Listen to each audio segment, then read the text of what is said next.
coming tonight. I'm really excited.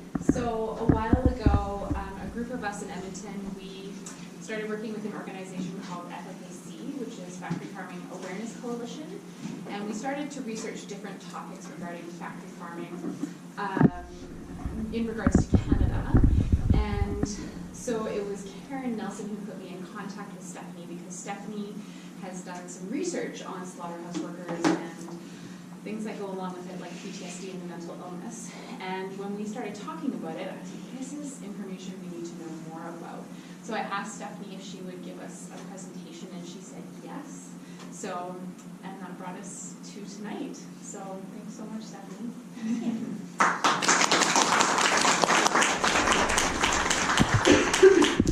Okay, so thank you everybody for coming. So we're here to talk about mental illness and slaughter workers. We'll cover some other stuff too, but the focus is going to be on that. So before anything else, I am going to disclose my bias, because transparency is important. So I love animals. I have for a long time. A really close friend of mine runs Farm Rescue, and I've kind of been with her since its inception. So I have a lot of emotional investment in terms of animals and their welfare. I have also been an animal rights activist for a long time. So I'm with that girl in the front there. Thank you. So this was like 15 years ago. But yeah, so I've been an activist for a long time. I've been vegan for about 15 years, and so that's my bias. So I try to keep that in mind when I'm researching and when I'm interpreting the data, so that I'm not kind of filtering it through this. But it happens. Everybody's human, right? So I just wanted to let you know that I am presenting you with objective data, but there's this. All right. So we are currently kind of seeing a rise in veganism. So if you've been following any kind of news, it's been in the headlines a lot more lately, for better, for worse, but the general public is more aware of this topic than ever before. So what is the major focus? So it really varies depending on who you talk to. So there are organizations that really focus on animal welfare. Locally, we've got Anonymous for the Voiceless, we have Voice for Animals, we've got Direct Action Everywhere, and they really focus on the animal welfare aspect of the movement. Another issue is the environmental aspect. So when the movie Cowspiracy came out, which is on Netflix, by the way, and it's quite objective, there was really a lot of light shed on just how negatively this agricultural industry impacts the environment. So that's come to light a lot more. Even the UN has been releasing studies about it. So the impact on the environment is another aspect of this issue. Thirdly, you kind of have the plant-based diet health benefits. So that's been in the media a lot lately. I mean, conflicting studies come out all of the time in terms of what's good for you and what's bad for you, but we just saw the release of the new Canada Food Guide, and a lot of industry has been up in arms about that because of how that looks, but they are really putting more of an emphasis on eating plant-based foods versus a lot of meat and dairy. So that's another aspect. But one aspect that we don't talk about very often is the mental health of slaughter workers. And that's what we're here to talk about today. So people are really far removed from their food at this point in time. Everything is neatly packaged. You don't necessarily see what goes on in the slaughterhouse. And you don't necessarily always think about the fact that these animals don't die of natural causes. Somebody has to kill them. So there are a ton of implications in terms of slaughter work and what it does to people, the people who do it. So this isn't gonna be really gruesome, as I promised. I'm going to give you some verbal descriptions and a little bit of graphic type representation of how the job is done, just because it's important to know why there might be a mental illness implicated in this. So, this is a Cargill job ad. It is currently up on Indeed.com, it is always up on Indeed.com because there's really high turnover in this area of employment because it's unpleasant. So these are kind of the little job descriptors that they put on the website. There's a lot of other there's a lot of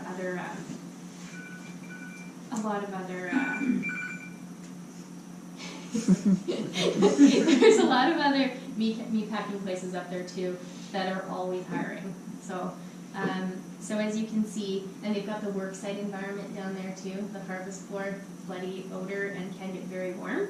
So it's not a fun environment either. So who applies for these jobs? We'll kind of get to that. I mean, first off, people who don't necessarily read or speak English and don't get to read the job description. But yeah, more about that later.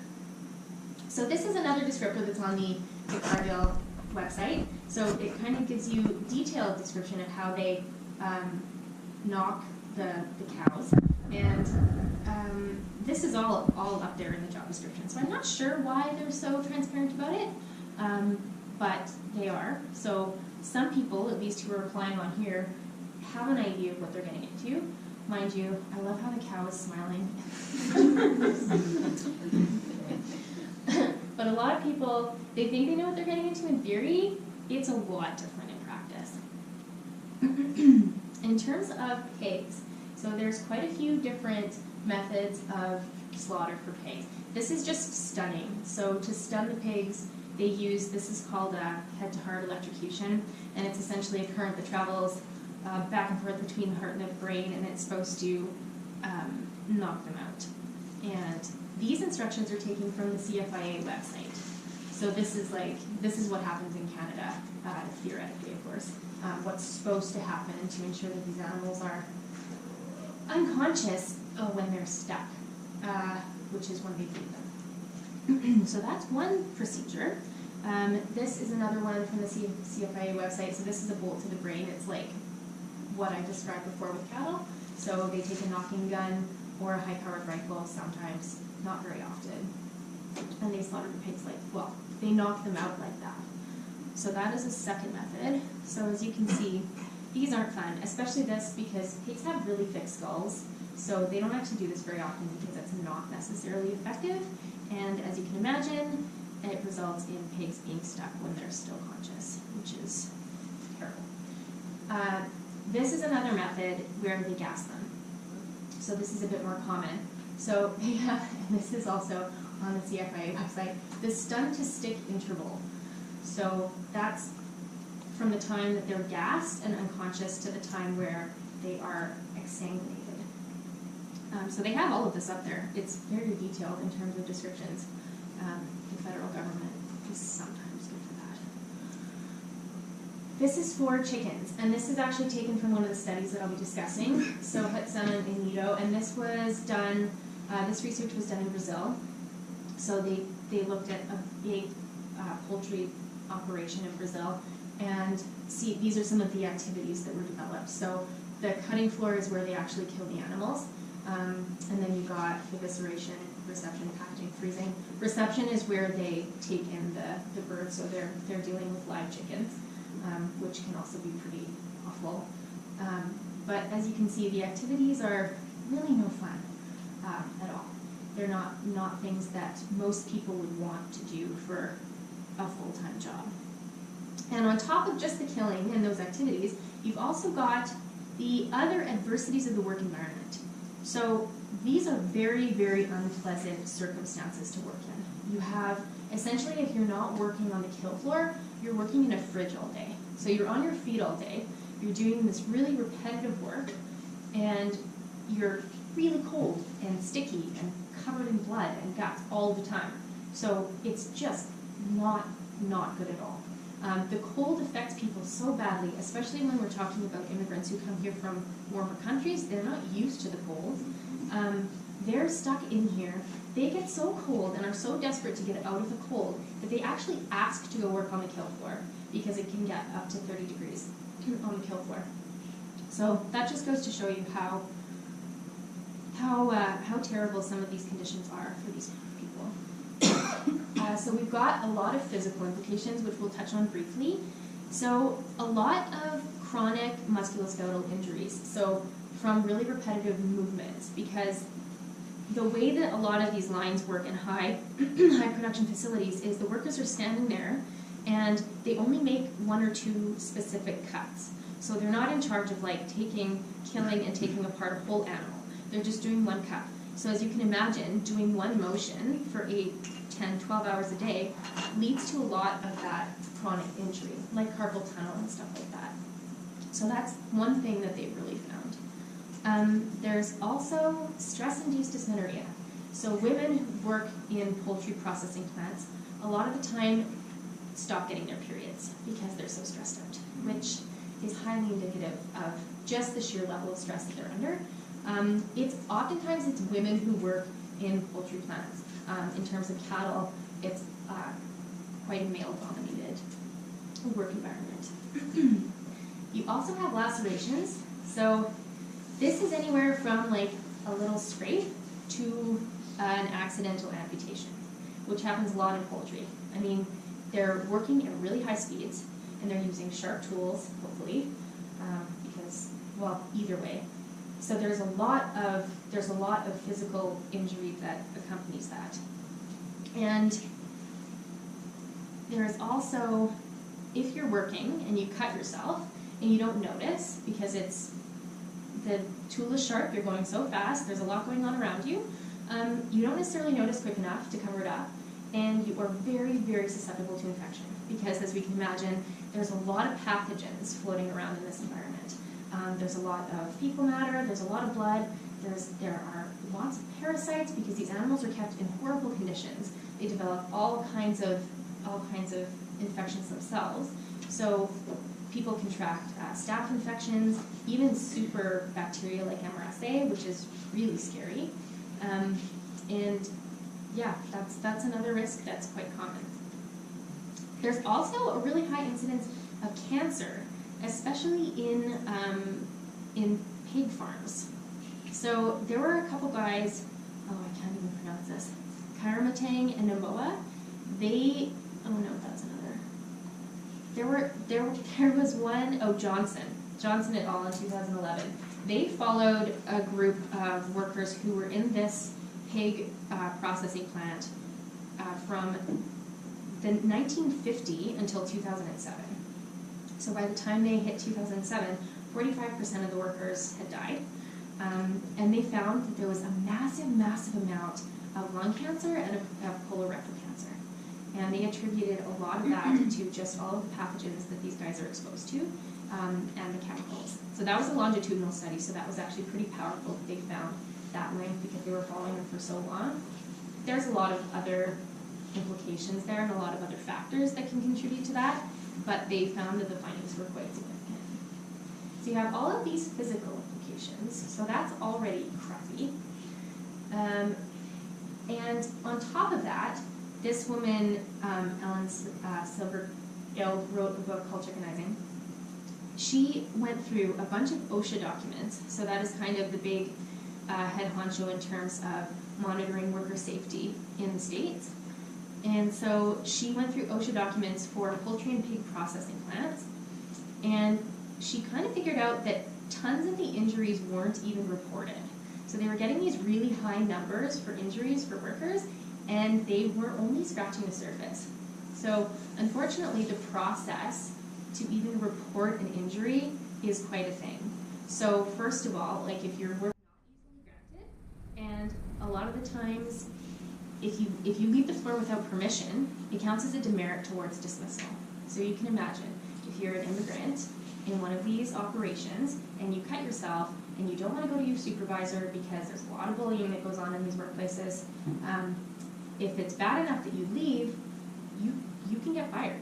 So a lot of these injuries go underreported. So not only do they have to ask permission to leave the floor, they also have to go then up to the health office, and the health office decides if their injury is serious enough to report to the higher-ups at corporate medical. And a lot of the time, the health office isn't open for the whole time that the plant is open. So there'll be like an 8-hour stretch where you cut yourself and there's no one to talk to about it, which, no good. Yes, so underreporting of physical injuries. Now we will get down to the psychological implications. So there are a lot of different ones that have been measured by a variety of people, and they include this laundry list, and we'll kind of touch on all of these. So Liebler and Perry kind of looked at it in a more broad sense. They were looking at actually physical injury in Nebraska slaughter workers as well. So they found really high injury rates, Liebler and Perry in Nebraska, and that was a cattle plant. So they did a study on physical implications of slaughter work, and they also did a study on the psychological implications of slaughter work, because they found some relationships there. So this is part of the scale that they use. So it's just a self-report measure. You just give it to the workers. They fill it out anonymously. It's all anonymous, and then they hand it in to you. So it's pretty broad in terms, pretty ambiguous in terms of what they're asking about. But they did find that psychological distress was higher in this population than the national average. So they used the national average from the CDC. And they found that especially in the kill and cut departments, it was really high. So next we've got, these folks did a study, and they found, they used broad psych distress measures as well. They measured a whole ton of stuff with a scale called the SCLR 90. And it measures everything from psychoticism to depression to somatic symptoms, so which is like when it's like the physical symptoms of psychological distress.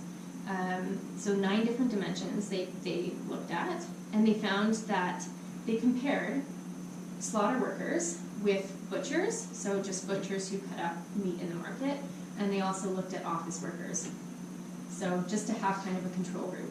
So they found that slaughter workers were rated highest on all 9 factors, so they were in a lot more psychological distress than the butchers or the office workers. They found a lot more anger, hostility in the slaughterhouse workers, which you can kind of imagine. Second came the butchers, but it still wasn't too significant. They really found that that it was the slaughter workers who were suffering the most. And they kind of discussed how the anxiety that they found in the slaughter workers might be linked to feelings of remorse. And they thought that the brutal behavior that occurred in slaughterhouses might be attributable to the anger and hostility, which makes a lot of sense. And these guys concluded that the population is really in need of urgent intervention. So the cost of meat is way higher than what we actually think it is. So once again, we had looked at their little table beforehand. So this was poultry processors in Brazil. And they looked at thousands just about 1,000, so just over 900 poultry workers, and they compared different job types. So the different activities that you saw listed before, they compared all of those, and they analyzed it on 4 factors. So anxiety, depression, vulnerability, and psychosocial disadjustment. So they found that people who worked in the cutting room scored significantly higher on all of the factors. And that, here's a couple graphics that will show you there. So the cutting sector is the kill floor. The other sector is exposed to stress, so that's the rest of the production line, so evisceration, reception, etc. And then they've got like an administrative sector kind of control in there. So you can see that compared to even the other sectors, the cutting sector is really, really high in terms of depression and anxiety. So they're really suffering psychologically as well. In addition to the anxiety and depression, they also found that 11% of production line workers had fits of rage and self-injury. So they were getting so angry, they were essentially freaking out and mutilating themselves. They found that 8% had talked to people about killing themselves, and that 10.2% had already attempted suicide. So you've got these production line workers, 1 out of 10 of them has already tried to kill themselves. So that is that's hugely significant. Like, those are really high numbers. That was one study that was done in Brazil. And once again, we'll talk about other factors that might contribute to this later. So these folks did a really cool study where they examined over 10,000 Danish participants, and they looked at people who were from 44 different occupations. One of the occupations was slaughter workers. And I'll talk a little bit more about exactly what they were looking at later, but for now we'll stick to some of the symptoms. So they really found, they found that they were drinking a lot. The slaughter workers had a lot higher alcohol consumption on weekdays and weekends. They felt less rested. They found less meaning in their work. They were unsure if they'd be in the same occupation 2 years from now, so they were really unsure about the sustainability of their job. And they really more often than anyone else, they missed work due to sickness or accidents. And they actually state that that might be a coping mechanism, just missing work. So another consequence, aside from anxiety, depression, suicidal tendencies, drinking, is post-traumatic stress. So this occurs. This is kind of the 21st century disease. It's talked about quite a bit, and the DSM-V has actually expanded the possible diagnoses for this. So it used to be called railway slime, so for railway workers who were traumatized. And then it eventually was called, after the war, shell shock and that kind of stuff. But it's really come to light now that trauma doesn't even have to be a disorder for it to be really distressing. So a lot of the times they kind of knock the D off the end because any kind of traumatic stress can be debilitating. So according to the DSM, there's quite a few different facets. So some of the facets include intrusion, so that's when you're having flashbacks, thoughts that you can't control that just come into your head about the event. There's a lot of hypervigilance and hyperarousal, so you feel really jacked up all the time. Avoidance, which slaughter workers can't really engage in. They can't avoid the stimuli because it's their jobs. Negative thoughts and cognitions. Guilt and blame, and then reckless and self-destructive behavior, which we've already seen in the poultry workers. So it's a really, really horrible illness. It's a really horrible thing to go through. And in slaughter workers, what might actually be happening is a little bit different. So Rachel McNair is an anthropologist, and she was looking at veterans and perpetrators of wartime atrocities. And she coined this term. And the symptoms are essentially the same as PTSD, except that instead of being the one who's the victim of the traumatic event, you're perpetrating it. So they found a lot of this in like some of the doctors who were performing experiments on Holocaust victims and stuff like that. They found a lot of this.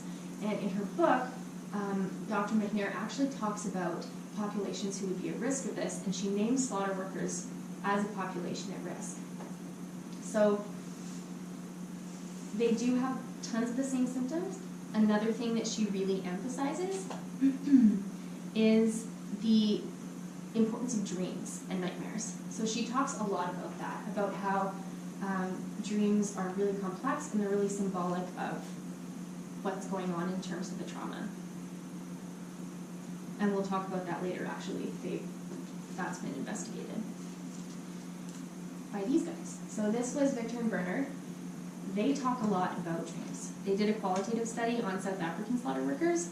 So that's where they interviewed these guys with open-ended questions, which provides a ton of depth. It's not considered as statistically significant because, well, scientists like big numbers and big data sets, right? But this provides a lot more insight into what these guys are actually experiencing.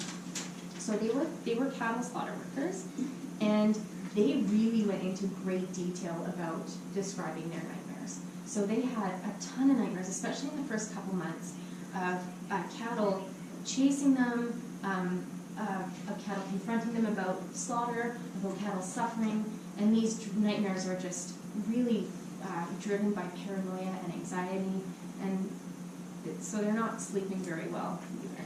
So this is a really interesting facet that just kind of goes to show you how entrenched these emotions are. They're coming up in your conscious mind, in your subconscious, and you really can't escape them because you're working in the slaughterhouse all day, and then you're going to sleep, and you're working in the slaughterhouse in your sleep.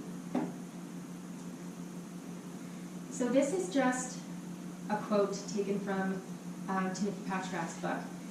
This book is really incredible because he was a sociologist in the States, and he immersed himself and got a job at the slaughterhouse and worked there for years and did research and interviews about what working there was like. It's a really good read. It's a really intense read, but I highly recommend it.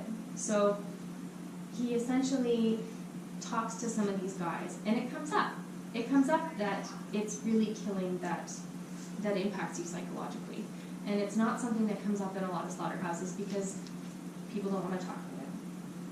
But what's really interesting about this is that he says there that knockers have to see a mental health professional every 3 months. When I emailed back and forth with Jessica Liebler, who did some of those studies, and she said she has never heard of that before. Like, mental health benefits aren't offered very often, and especially not in this industry. So she said she would be kind of surprised if that was a thing. So I'm not sure if they were actually sending them to see psychologists or psychiatrists.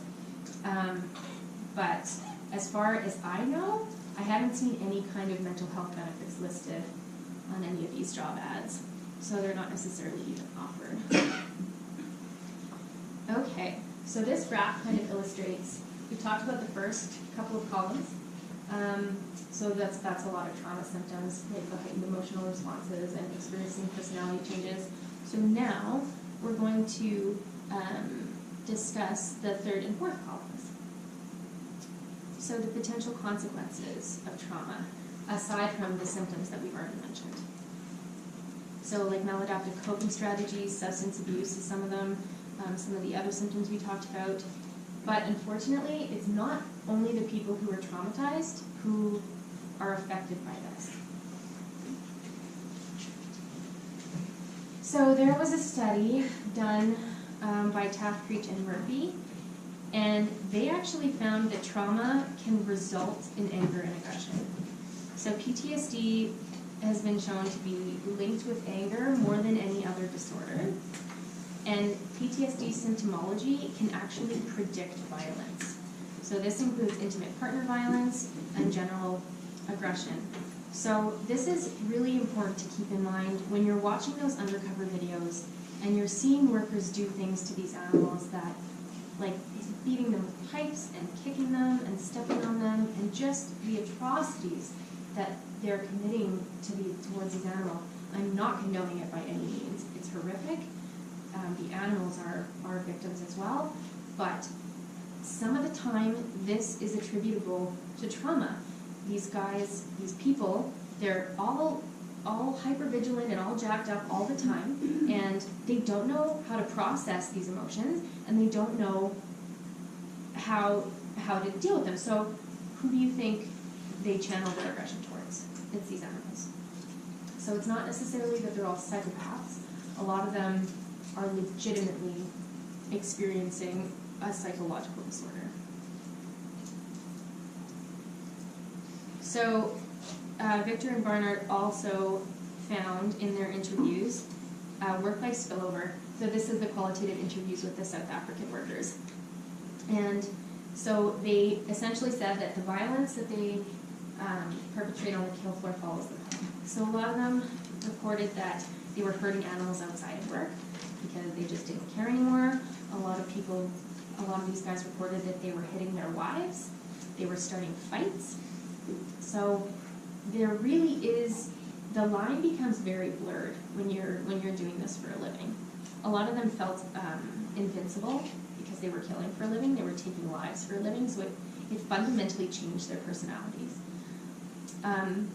Kim and Han also did a study in 2018 that actually looked at an aspect of empathy known as personal distress. So that's like a really self-focused kind of aspect of empathy. And they found that it was a negative type of empathy that actually blocked empathic interaction. So essentially, if you have a lot of emotional distress going on, you're not as empathetic. And that goes for these guys for sure. So in terms of maladjustment, there are other coping mechanisms that people use aside from external ones like drinking and outward aggression. So some of the psychological coping mechanisms include things that they aren't even necessarily conscious of when they're engaging in them. So disassociation and doubling are big ones. So Dillard wrote a great article called The Slaughterhouse Nightmare, and she expands on many things. A lot of it is anecdotal. So disassociation happens, I mean, you can kind of gather from the term. So you're disconnected from all of your personal history, your sense of self, and your sensory experiences. So these workers are working on the kill floor, killing animals, but it's kind of like they're floating up here watching themselves. So they're not actually engaging in the activity. So that's a psychological coping mechanism that's been reported a lot by these workers. Doubling is one that was reported by these workers, but also by a lot of Nazi doctors. So they essentially had two selves. So they split themselves up. One half of their self was, a father, a loving husband, someone who was a very moral individual. And the other half of them, the other self, was someone who could perform these experiments. So doubling is another thing that you really see, where you really separate yourself into two people who are different. So now we'll talk a little bit about the societal impact. So this is Brooks, Alberta. I'm not sure if all of you are, I don't think all of you are from here, but there's a big slaughter plant in Brooks, and it has changed hands many times, many corporations, and there was a lot of changes made in the town in the late 90s because it was bought out. Lakeside Packers was bought out, and they went through a massive expansion. So they decided they needed an additional 2,000 workers. For a town this small, that's huge. So they tried logistically to come up with a way that they were going to handle this influx, and it didn't really work out. So the JBS, now it's owned by JBS, they employ 2,000 individuals now, and they call it harvesting. They harvest 4,000 cattle per day. So it's a massive operation.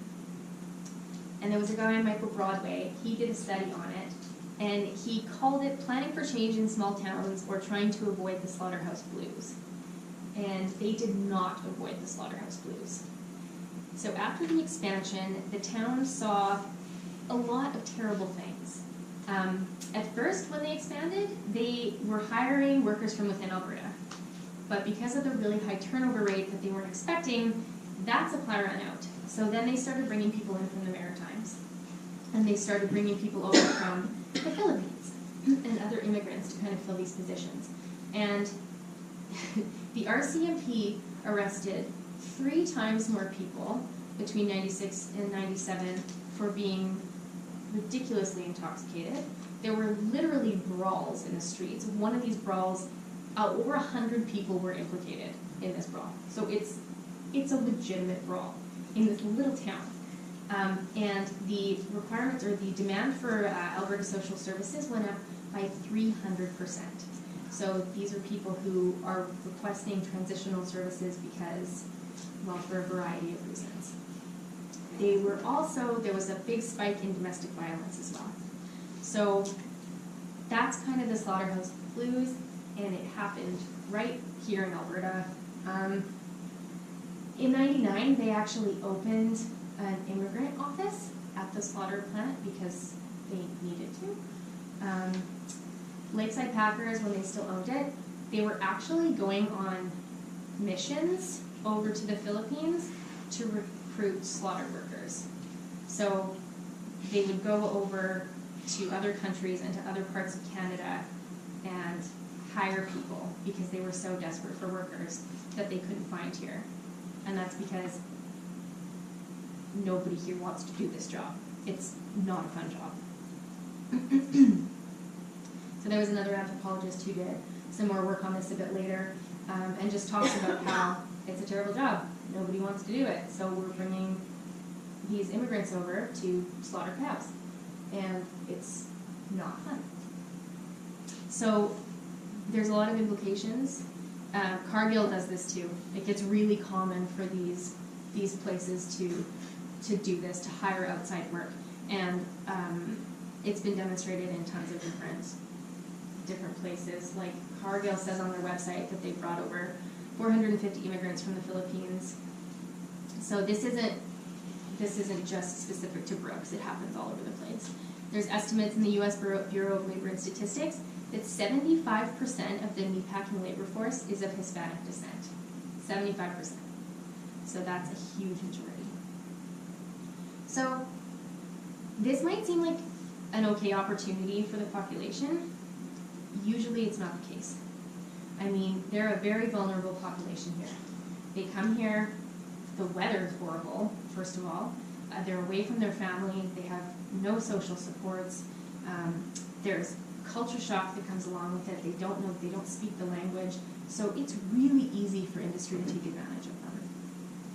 Not only that, but where do you think they get placed? They get placed on the kill floor. So I talked to, like I said, Jessica Liebler, and she said that essentially they shuttle immigrants in and they throw them on the kill floor. That's where they go right off the bat, because they're a vulnerable population and that is the worst job of the bunch. So they're working this horrible job, and they keep moving them through too because there's really high turnover. So she said that a lot of the time it was like 3 months max that these people could work on the kill floor, and then they brought in kind of a new round of immigrants and replaced them all. So you can just imagine, it's not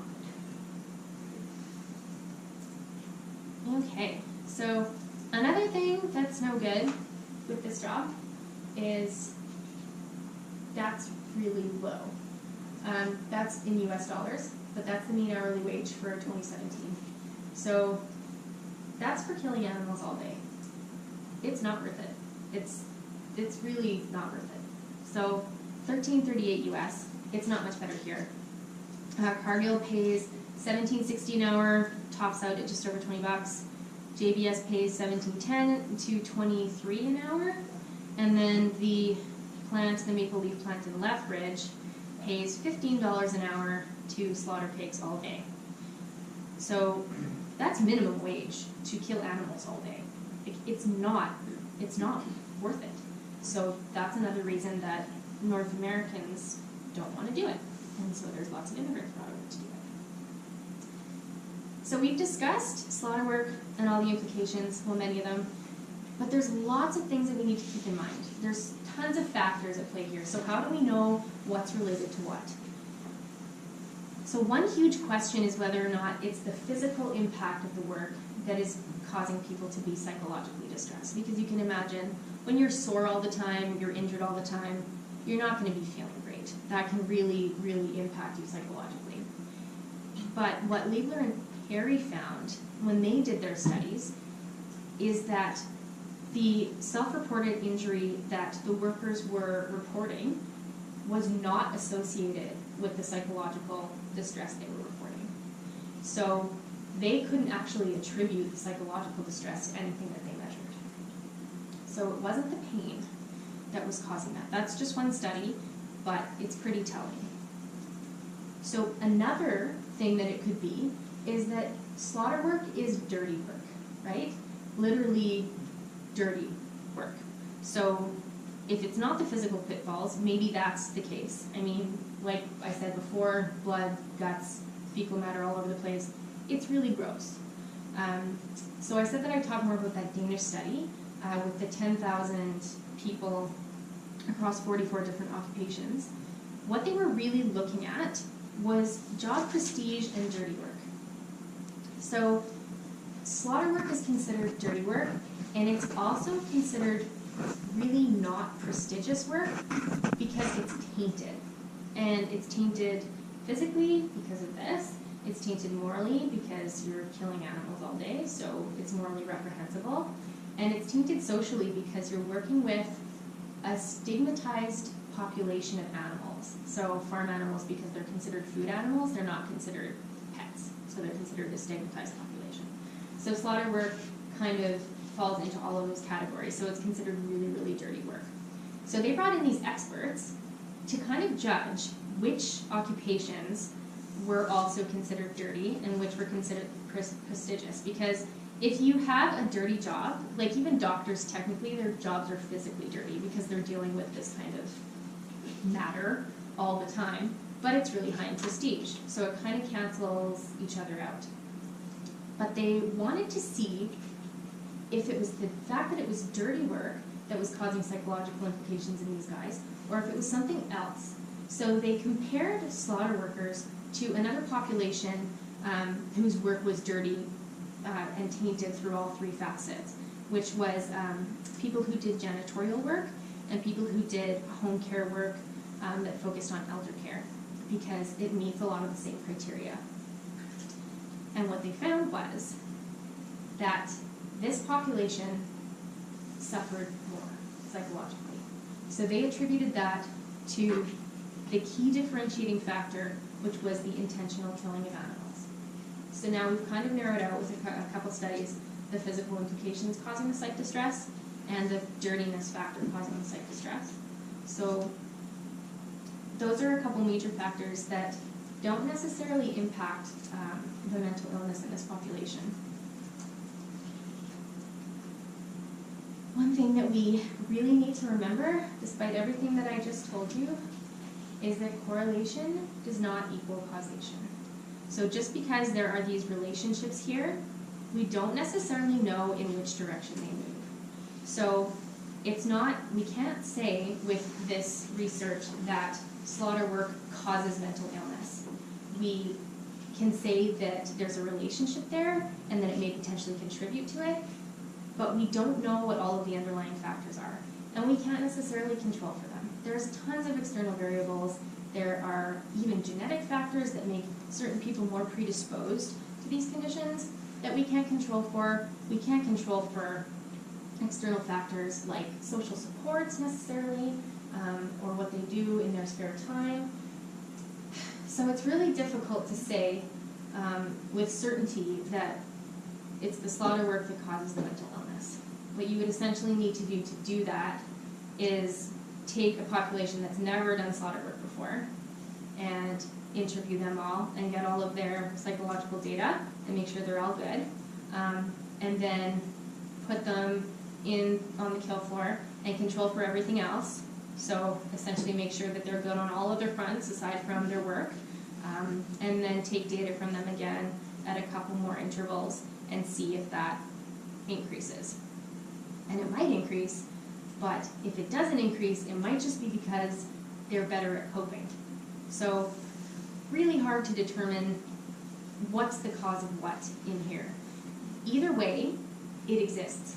So what it really comes down to is this population is suffering. There is a lot of mental illness in slaughter workers. No matter what causes it, it's there. And that's the main reason we're talking about this. So what can be done? So this is a loaded question.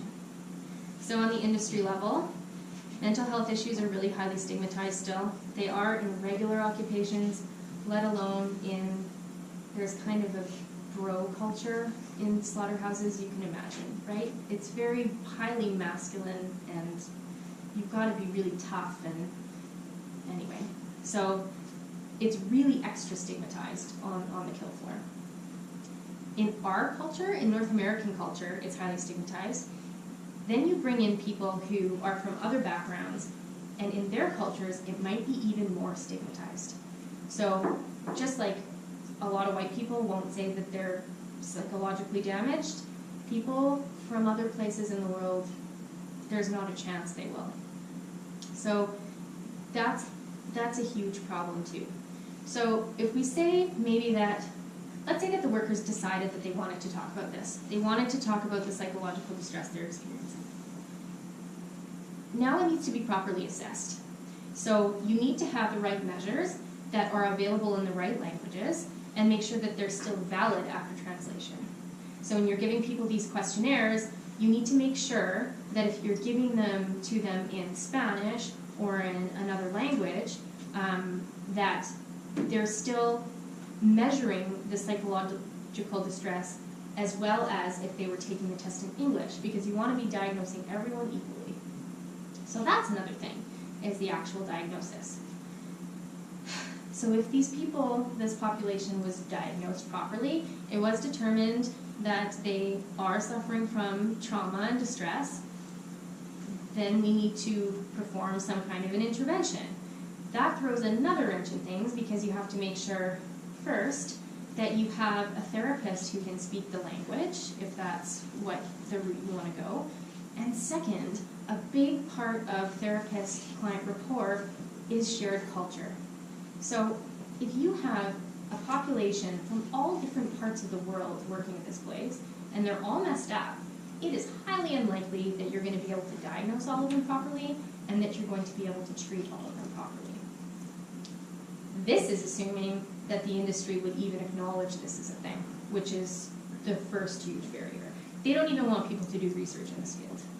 Like, I called some people from Lilydale and from Cargill.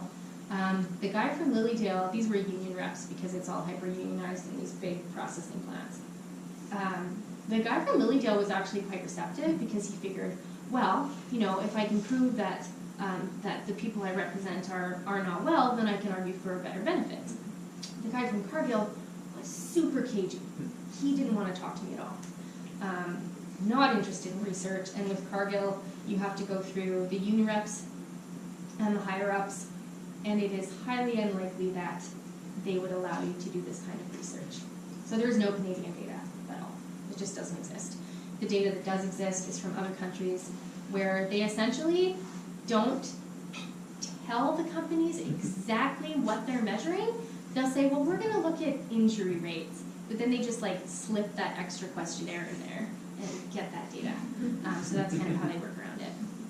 But yeah, like I said, it's not an easy, and people don't want to do this research either. It's not pleasant. It's really depressing and terrible. Anyway, so what can you do? So like I said before, I'm biased.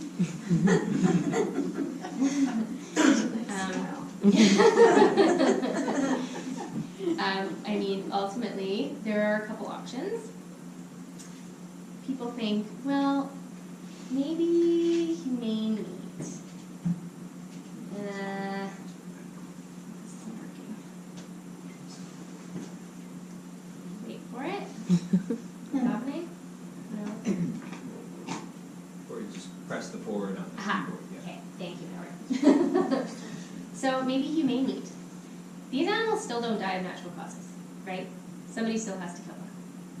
So that's a thing. There's not any formal research on it, but actually this gentleman saw the poster and came in before the talk to talk to me, because he worked at an abattoir, a really small scale one, for about 5 years. And it was all of the fluffy terms, like free range, bison, and whatnot. It still was horrible to kill them, right? Killing is killing. So humane meat doesn't necessarily, especially when you've got these farmers who are, they've got really small flocks and they know all of these animals, right? They know them personally. It can't be psychologically beneficial to have to kill these animals. Like, it's like killing your pet. They're a little bit more utilitarian about it, but it's essentially, it's still not good. Like you see, I don't know if you've ever seen a video of the kids who are in 4-H clubs in the States, and they raise these calves from babies, and they bring them up, and it doesn't matter how many times their parents tell them what's going to happen. It comes time to let that cow go, and they bawl their eyes out. Like and it doesn't have to be that way. So maybe then vegetarianism, but that doesn't necessarily work either. Sorry, is it this keyboard not working?